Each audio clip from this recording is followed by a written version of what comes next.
Hi, this is Brajesh Dubey. Welcome to Star Education. My dear students, आज हम study करने जा रहे हैं क्लास 8 से chapter number 2 micro organism friend and foe. So चलिए स्टार्ट करते हैं। ये इस चैप्टर का पहला लेक्चर है। ठीक है, तो इंट्रोडक्शन से हम पहले स्टार्ट करेंगे, देखेंगे कि माइक्रो ऑर्गेनिजम्स होते क्या है और किस तरीके से होते हैं। ठीक है, और उनकी इफेक्ट्स क्या होती है, ये सारा कुछ हम आज के इस लेक्चर के अंदर में डिस्कशन करने वाले हैं। ठीक है, तो चलिए स्टार्ट करते हैं। पहले तो यहाँ पर ध्यान देना है, वर्ड पे ध्यान देना है, माइक्रो ऑर्गेनिजम्स। ठीक है, ऑर्गेनिज्म का मतलब क्या होता है? लिविंग थिंग होता है। आप प्रीवियस क्लास के अंदर में सीख चुके हैं। ठीक है, अब माइक्रो का मतलब क्या होता है डियर स्टूडेंट्स? ठीक है, माइक्रो का मतलब होता है, ठीक है, टू स्मॉल। टू स्मॉल कहने का मतलब ऐसे थिंग्स, ऐसी चीजें कि जो बहुत ही ज्यादा स्मॉल होती हैं, जिनको हम नेक्ड आइज से नहीं देख सकते हैं। ठीक है, उनको क्या कहा जाता है? उनको कहा जाता है माइक्रो। ठीक है, अच्छा, अब इसको किस तरीके से समझते हैं? तो आपने टीवी में एड्स वगैरह देखी होंगी, जैसे कि डेटॉल की एड आती है, लाइफ बॉय की एड आती है। ठीक है ना, तंदुरुस्ती की रक्षा करता है लाइफ बॉय। तो उसके अंदर में एक एड आती है जो कि बहुत ज्यादा फेमस, जैसे कि धोते जाओ धोते जाओ धोते जाओ, फिर एक लड़की कहती है बंटी तेरा साबुन स्लो है क्या, है ना? तो कहती है कि ये लोग डेटॉल से हाथ धो, फिर सारे जर्म्स मर जाएंगे वगैरह। तो उसमें एक उसके हाथ पर ऐसे मैग्नीफाइंग ग्लास जैसा दिखाते हैं, और वहां पर उसको जूम करते हैं, देखते हैं उसके हाथ में बहुत सारे जर्म्स होते हैं। तो वो क्या होते हैं? वो माइक्रो ऑर्गेनिजम्स होते हैं। ठीक है, bacteria, virus, whatever they are, कुछ भी हो सकते हैं। ठीक है, तो आप इन सभी चीजों को जानते हैं, बट इनसे आप अच्छी तरीके से परिचित नहीं है। ठीक है, आप इनको समझते नहीं है। तो उन्हीं चीजों को आज हम इस लेक्चर के थ्रू समझने वाले हैं। ठीक है, समझ में आया? माइक्रो किसको कहा जाता है? माइक्रो मतलब टू स्मॉल, और ऑर्गेनिज्म का मतलब क्या होता है? कोई लिविंग थिंग। ठीक है, चलिए तो स्टार्ट करते हैं।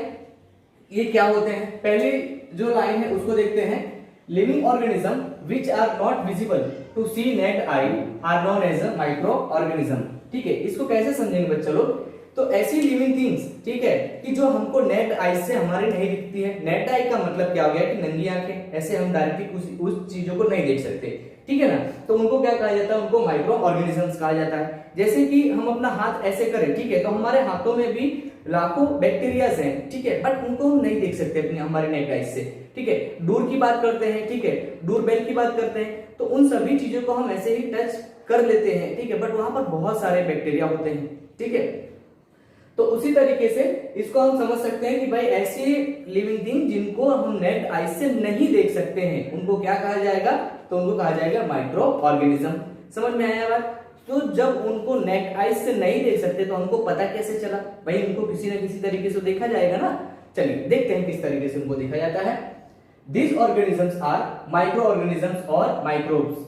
ठीक है, तो इन ऑर्गेनिजम्स को क्या कहा जाता है? ये ऑर्गेनिजम्स माइक्रो ऑर्गेनिजम्स हैं, या फिर इनको शॉर्ट में क्या कहा जाता है? इनको माइक्रोब्स कहा जाता है, या माइक्रोबीज भी कुछ लोग कहते हैं। तो आप इसको, हम शॉर्ट में इनको माइक्रोब्स ही कहेंगे, माइक्रो ऑर्गेनिजम्स से बेटर पड़ेगा। ठीक है, थोड़ा शॉर्ट में, तो ऐसे इसको हम समझ सकते हैं। ठीक है, अब थर्ड जो पॉइंट है उसको देखते हैं। So they are tiniest possible living organisms. कैसे हैं? दे आर टाइनीएस्ट, बहुत ही छोटे, possible living organisms that are too small to see through our naked eyes. ठीक है, और ये कैसे हैं? बहुत ही छोटे हैं, जिनको हम हमारी नेक्ड आईज से नहीं देख सकते। ठीक है, ये हम ऊपर देख गए इसी तरीके से। चलो उसके बाद में फोर्थ पॉइंट की बात करते हैं। They are living organism that can be seen only. ठीक है, they are living organism that can be seen only. कैसे इनको देख सकते हैं? With a microscope. किसके थ्रू देख सकते हैं बच्चा लोग? इनको माइक्रोस्कोप के थ्रू देख सकते हैं, और अ मैग्नीफाइंग ग्लास। ठीक है, किसके थ्रू देख सकते हैं? मैग्नीफाइंग ग्लास के थ्रू इसको हम देख सकते हैं, या फिर किसके थ्रू देख सकते हैं इनको? तो माइक्रोस्कोप या मैग्नीफाइंग ग्लास के थ्रू ही इनको हम देख सकते हैं। ठीक है, अब जैसे कि बात करते हैं कि भाई ब्रेड होता है ना, ब्रेड जो खराब हो जाता है उसके ऊपर फंगस लग जाते हैं। ठीक है, जिसको हम फंजाई कहते हैं, फंगस लग जाती है। तो उसको देखने के लिए अगर हम ट्राई करें कैसे, तो हमको खाली ऊपर का ब्राउन ब्राउन कलर ही उसका दिखेगा, ग्रीनिश कलर दिखेगा। ठीक है, बट अगर उनको एक्चुअल में देखना हो तो हम अगर मैग्नीफाइंग ग्लास लेकर के उनको देखने की कोशिश करेंगे ना, तो उसमें हमको स्ट्रक्चर दिखेगा। स्ट्रक्चर जो होगा वो कुछ इस टाइप का होगा। ठीक है, ऐसे इस तरीके। ठीक है, जिसे क्या कहा जाता है? जिसे मोल्ड कहा जाता है। ठीक है, ब्रेड मोल्ड या मोल्ड भी कहा जाता है। ये एक टाइप की फंगस होती है। ठीक है, तो इनको हम इस तरीके से देख सकते हैं। जैसे कि अभी हम हाल में बात करते हैं तो कोरोना वायरस, ठीक है ना, वायरस वो भी क्या है, एक माइक्रो ऑर्गेनिज्म है। अगर हम उसको चाहें कोरोना वायरस को देखना तो नहीं देख सकते हैं, बट हम उसको देखते हैं, उसकी फिगर वगैरह हम देखते हैं कि कैसे, तो उनको मैग्नीफाइंग ग्लास या माइक्रोस्कोप के थ्रू, ठीक है, माइक्रोस्कोप के थ्रू उनकी जो इमेजेस वगैरह ली गई है उन्हीं के थ्रू हम समझ पाते हैं कि इसका स्ट्रक्चर इस तरीके से होता है। समझ में आ रहा है? तो जो भी माइक्रो ऑर्गेनिजम्स की आप फिगर वगैरह देख सकते हैं, आपकी टेक्स्ट बुक में दी है, मैं भी यहाँ पर आपको ड्रॉ करके बताऊंगा, वो सारी कैसी हैं, माइक्रोस्कोप के थ्रू ही उनको लिया गया है। ठीक है, तो इस तरीके से समझेंगे इसको। चलिए आगे देखते हैं, नेक्स्ट पॉइंट हमारा क्या है। So the first time they were observe, अब इन सब चीजों को ढूंढा किसने, है ना, इनको कैसे बताया कि भाई ऐसे होते, जब दिखते ही नहीं है तो किसने बताया कि ऐसे होते हैं, तो वो भी है। They first time they were observed by Anton von Leeuwenhoek in 1674। तो ये साइंटिस्ट का नाम है बच्चा लोग, ठीक है, क्या नाम है इनका, एंटोन वॉन लीवनहुक नाम है। इन्होंने कब इनको ढूंढा था, तो 1674, सोचिए 1674 के अंदर में इनको ढूंढा था।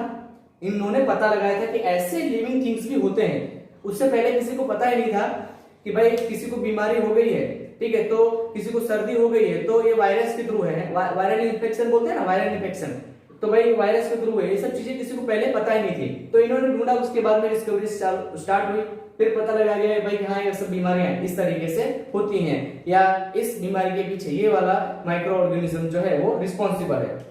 ये सारी चीजें उसके बाद पता चली।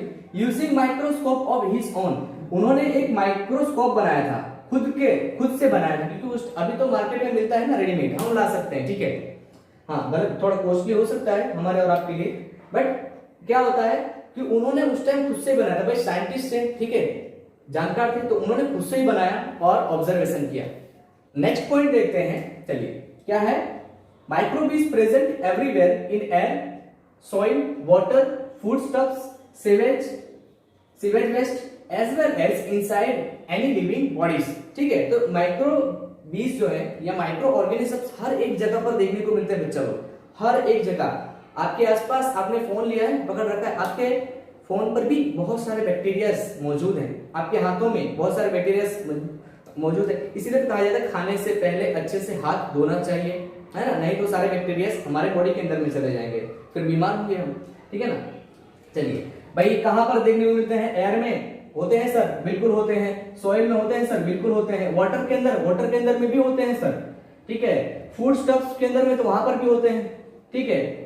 उसके बाद में देखते हैं सीवेज के अंदर में, वेस्ट के अंदर में तो बिल्कुल वहां पर होते हैं। इनसाइड एनी लिविंग बॉडीज, ये इंपॉर्टेंट है, क्या किसी लिविंग बॉडी के अंदर में भी होते हैं, बिल्कुल होते हैं। मेरे अंदर में है क्या, बिल्कुल है। आपके अंदर में भी कई सारे ऐसे लिविंग माइक्रोबीज जो है प्रेजेंट है आपकी बॉडी के अंदर, बट आपको पता नहीं है। क्यों नहीं पता है, देखो यहाँ पर पहले लिखा हुआ है, ठीक है, बहुत जानकार है, क्या लिखा है, फ्रेंड एंड फू, मित्र है, दोस्त है, और क्या है, इनेमी यानी कि दुश्मन है। फू का मतलब क्या होता है, इनेमी। तो ये जो माइक्रो ऑर्गेनिजम्स है, इसमें से कुछ ही जो है वो हार्मफुल इफेक्ट बताते हैं, जैसे कि कोरोना वायरस की बात करते हैं, ठीक है।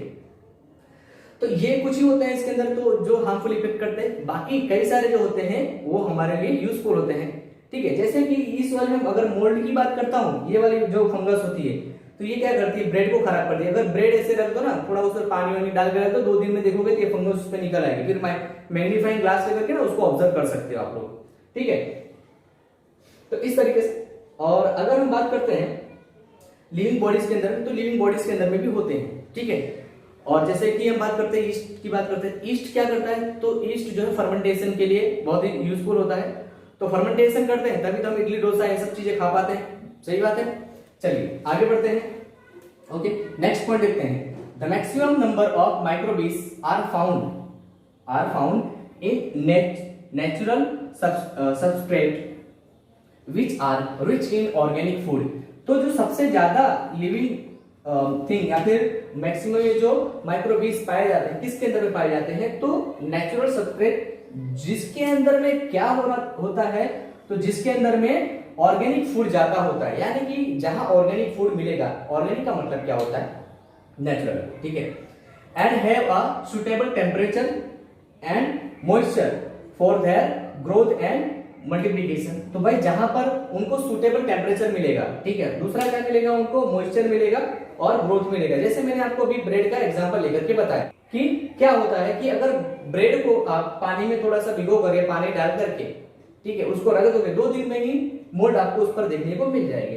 ठीक है, जैसे हम प्लांट के लिए कहते हैं, ठीक है, उनको क्या चाहिए होता है, उनको मॉइस्चर चाहिए, ठीक है, न्यूट्रिशन चाहिए ग्रोथ के लिए उनके, ठीक है, जर्मिनेशन के लिए, और क्या चाहिए, टेम्परेचर चाहिए। तो सेम इनके लिए भी ये सारी चीजें चाहिए भाई। सुटेबल उनको एनवायरनमेंट मिलेगा तभी तो वहां पर ग्रो कर पाएंगे ना। हम भी जहां हमको सुटेबल रहता है वहीं तो रहते हैं। अभी हम जहां पर रह रहे हैं, ठीक है, हमारा घर है, जो भी है, जिस भी प्लेस में हम, जिस भी स्टेट में रह रहे हैं, हमारे लिए सुटेबल है हमको, या फिर हमको ऐसा लगता है कि हम यहाँ पर अभी सेफ है, हम सुटेबल है, तो हम वहां पर रह पा रहे हैं। ठीक है ना। तो जहां पर हर एक लिविंग ऑर्गेनिज्म में ऐसा होता है, उनको जहां सुटेबल एनवायरनमेंट मिलता है वो वहीं पर स्टे करते हैं, वहीं पर रहते हैं। तो इनको भी ये कहां पर रहेंगे, जहां इनको सुटेबल मिलेगा। सुटेबल के लिए इनको क्या चाहिए, मॉइस्चर चाहिए, उसके बाद में टेम्परेचर चाहिए, मॉइस्चर चाहिए, उसके बाद में क्या चाहिए कि उनकी ग्रोथ के लिए हर एक चीज ऑर्गेनिक फूड मिलना चाहिए उनको, ठीक है, और वो मल्टीप्लीकेशन कर पाए। मल्टीप्लीकेशन किस तरीके से होता है, ये सारा कुछ हम सीखेंगे।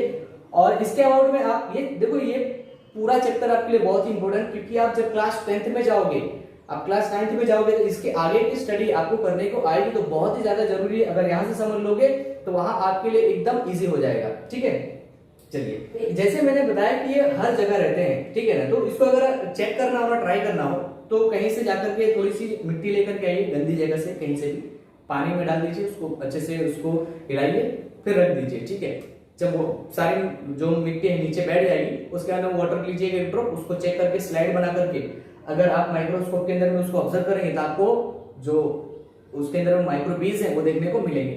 ठीक है, और अगर नहीं भी है तो मैग्नीफाइंग ग्लास से भी आप अगर ऑब्जर्व करने की कोशिश करोगे तो हो सकता है आपको कोई दिख जाए जिसकी जो साइज है थोड़ा बड़ी हो। और दूसरा कि अगर आप कहीं गंदी जगह से पानी लाइए थोड़ा सा, जैसे कहीं बारिश का पानी इकट्ठा हो गया, ठीक है, तो वहां से पानी लेकर के आइए, और उसमें भी आप ऑब्जर्व करेंगे तो आपको कहीं ना कहीं ये जो माइक्रोबीज हैं आपको देखने को मिलेंगे। तो ये क्या जस्टिफाई करता है बच्चे लोग, ये जस्टिफाई करता है कि माइक्रो ऑर्गेनिज्म जो है वो हर जगह पर है, एवरीवेयर है। ठीक है, स्पेस की बात करते हैं तो स्पेस में है सर, बिल्कुल स्पेस में है, हर एक जगह है। ठीक है सर, गर्म पानी में है, बिल्कुल है, एकदम कोल्ड वाटर में है सर, बिल्कुल है, हर एक जगह है, even inside our body they are exist. ठीक है, नेक्स्ट पॉइंट देखते हैं बच्चे लोग। नेक्स्ट पॉइंट क्या है, सो दे आर स्ट्रॉन्ग, सो ठीक है, कैसे हैं, बहुत ही स्ट्रॉन्ग है, तो क्या कर सकते हैं, they can survive extreme condition. Extreme condition, बहुत ही खतरनाक खराब कंडीशन में भी क्या कर सकते हैं, सर्वाइव, जी सकते हैं, रह सकते हैं भाई। ठीक है, ऑफ टेम्परेचर, किसकी, टेम्परेचर के अंदर में, and dryness by forming a cyst which is a hard outer coat around their bodies. तो एकदम ज्यादा टेम्परेचर में भी, बहुत हाई टेम्परेचर में भी रह सकते हैं, जैसे कि मैंने कहा सर, गर्म पानी में रह सकते हैं, बिल्कुल रह सकते हैं, ठंडे पानी में बिल्कुल रह सकते हैं, और कहीं अगर ड्राइनेस है ना तो भी रह सकते हैं। यहाँ पर लिखा है ना मॉइस्चर, उनकी ग्रोथ के लिए चाहिए भाई। ठीक है, मॉइस्चर का मतलब क्या होता है बच्चा लोग, मॉइस्चर का मतलब होता है नमी, है ना। बारिश में सबसे ज्यादा नमी होती है ना, इसी के लिए आप कहीं पर भी आपके कपड़े सूखे फिर भी भीगे भीगे लगते हैं ना, तो उसको क्यों, क्योंकि वो उस पर मॉइस्चर लग जाती है। ठीक है, नमी जो हवा में रहती है वो, तो अगर कहीं ड्राइनेस है तो वहां पर भी रहते हैं। ठीक है ना, तो ये हर जगह देखने को मिलते हैं। क्यों देखने को मिलते हैं भाई, क्योंकि इनके अंदर में है ना एक सिस्ट, ये क्या करते हैं, अपनी बॉडी पर एक लेयर जो है क्रिएट कर लेते हैं, जिसको क्या कहा जाता है, इसको सिस्ट कहा जाता है। ठीक है, इससे क्या होता है, ये इनको हर जगह से, हर चीज में से इनको बचाता है। ठीक है, तो अब इतने सारे इनके फंक्शंस हैं, इतने सारी जगह देखने को मिलते हैं, तो ये कई सारे टाइप्स के होंगे। जैसे हम एनिमल्स की बात करते हैं तो ह्यूमन भी एक कैटेगरी में आता है एनिमल्स की, राइट, मेमेलिया में। ठीक है, मैमल्स में आता है। तो वैसे ही अगर हम बात करते हैं एनिमल्स की, तो एनिमल्स कई सारी कैटेगरी में और भी डिवाइड हुए हैं, जैसे कि कार्निवोर्स की बात करते हैं, हर्बिवोर्स की बात करते हैं, ओमनिवोर्स की बात करते हैं। तो सबको 3 कैटेगरी में और डिवाइड किया गया है एनिमल्स को। ठीक है, तो उसी तरीके से इनकी भी कई सारी कैटेगरीज होगी। ठीक है ना, तो अब इनको देखते हैं कि ये कौन कौन सी कैटेगरी के अंदर में डिवाइड हुए हैं। ठीक है, तो इनकी कैटेगरीज देखेंगे और फिर लेक्चर को यहाँ पर हम फिनिश करेंगे। ओके, तो अगर किसी को स्क्रीनशॉट लेना हो अपनी नोट्स बनाने के लिए तो आप ले सकते हैं। हम आगे बढ़ते हैं, देखते हैं कि इनको कौन कौन सी कैटेगरीज के अंदर में डिवाइड किया गया है। तो बच्चा लोग चलिए देख लेते हैं कि इनको किन किन कैटेगरीज के अंदर में डिवाइड किया गया है। ठीक है, तो यहाँ पर इनको 5 कैटेगरीज के अंदर में डिवाइड किया गया है, माइक्रो ऑर्गेनिजम्स। ठीक है, जिसमें से फर्स्ट जो हमारी कैटेगरी है दैट इज बैक्टीरिया। ठीक है, इनको पहली कैटेगरी में कौन सी है, बैक्टीरिया। ठीक है, दूसरी कैटेगरी कौन सी है, अलगी, और तीसरी है फंगी, प्रोटोजोआ एंड वायरसेस। तो इस तरीके से इनको 5 कैटेगरी के अंदर में डिवाइड किया गया है। ठीक है, तो अब देखते हैं कि मान लीजिए कि एक बैक्टीरिया है, उसमें से कई सारे बैक्टीरिया को ग्रोथ करना है, उनको बनाना है। कुछ साइंटिस्ट ने ये भी जो है फॉर्मूला आजमाया और उनका कल्टीवेशन भी किया। तो कौन से मीडियम में उनकी ग्रोथ हो सकती है, उनको कल्टीवेशन किया जाता है, उनको बनाया जा सकता है, यानी उनकी ग्रोथ हो सकती है। जैसे कि ह्यूमन की बात करें तो ह्यूमन को प्रॉपर, ठीक है, हर एक चीज चाहिए, ऑक्सीजन चाहिए, उसके अलावा क्या चाहिए, न्यूट्रिशन चाहिए, ठीक है ना, वाटर चाहिए, मेनली ये 3 चीजें चाहिए जिंदा रहने के लिए। ठीक है, तो वैसे ही इनको कौन सा मीडियम चाहिए कि जिसके अंदर में अच्छे से कल्टीवेट हो सकते हैं। ठीक है, तो अगर हम कल्टीवेशन मीडियम की बात करते हैं, यहाँ पर CULT मैंने शॉर्ट में लिखा है, कल्टीवेशन मीडियम की बात करते हैं, मीडिया। ठीक है, तो क्या होता है वो, न्यूट्रिएंट अगर। ठीक है, न्यूट्रिएंट अगर क्या होता है बच्चा लोग, अभी आप लोग 8th क्लास में, इतने ज्यादा हमको डीप में नहीं जाना है, ठीक है ना, बस इतना समझ लो कि इनको कल्टीवेशन किसमें, कौन से मीडियम में किया जाता है, तो न्यूट्रिएंट अगर के अंदर में किया जाता है। दूसरा, अगर हम बात करते हैं अलगी, तो अलगी का कल्टीवेशन मीडियम क्या होगा, ठीक है, तो होगा बेनेक्स मीडिया होगा। कौन सा होगा, तो बेनेक्स मीडिया होगा, यानी कि बेनेक्स मीडियम होगा। ठीक है, ये साइंटिस्ट के नाम पर से कुछ रखे गए हैं, क्योंकि जिन साइंटिस्ट ने इनको ढूंढा उनके नाम पर से ये जो है नाम रखा गया है उसको मीडियम का।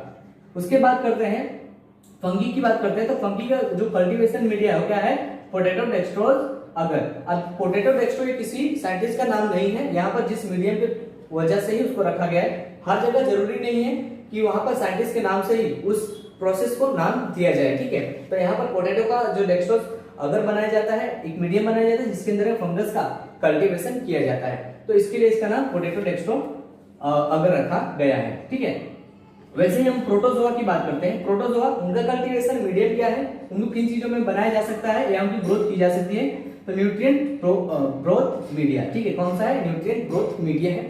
ठीक है, तो इस मीडियम के अंदर में इनको कल्टीवेट किया जा सकता है, बनाया जा सकता है। ठीक है, वायरसेस, कल्टीवेशन मीडिया क्या है, एनिमल सेल। ठीक है, ये वायरसेस जो है एनिमल सेल के अंदर में ही जिंदा रहते हैं, बाहर कैसे हो जाते हैं, मर जाते हैं। ठीक है, तो आई होप आपको ये पूरा का पूरा जो लेक्चर समझ में आएगा बच्चा लोग। ये हमारा इंट्रोडक्शन लेक्चर था। इसके नेक्स्ट लेक्चर के अंदर में हम स्टडी करेंगे 1 बाय 1 इन सभी के बारे में। जैसे बैक्टीरिया है, तो बैक्टीरिया क्या है, कहां पर रहते हैं, ठीक है, इनकी स्ट्रक्चर कैसे होता है, ये हमारे ऊपर कौन सी हार्मफुल इफेक्ट करते हैं, कौन सी अच्छी इफेक्ट करते हैं, इनकी कौन कौन सी कैटेगरीज के अंदर में और भी इनको डिवाइड किया गया, ये सारा कुछ हम स्टडी करेंगे इसके नेक्स्ट लेक्चर्स के अंदर में बच्चा लोग। ठीक है, तो अगर आप चैनल पर नए हैं तो चैनल को सब्सक्राइब कर लीजिए, जो नीचे एक रेड कलर का बटन दिख रहा है उसको दबाइए, उसके बगल में एक बेल आइकन आएगा, उसको भी दबा करके उसमें ऑल सिलेक्ट कर लीजिए, जिससे कि आपको इसके आगे की जो वीडियोस आने वाली है, नोटिफिकेशन आने वाली है, वो आपको मिल सके। ठीक है, तो मिलते हैं नेक्स्ट लेक्चर के अंदर में। Thank you for watching.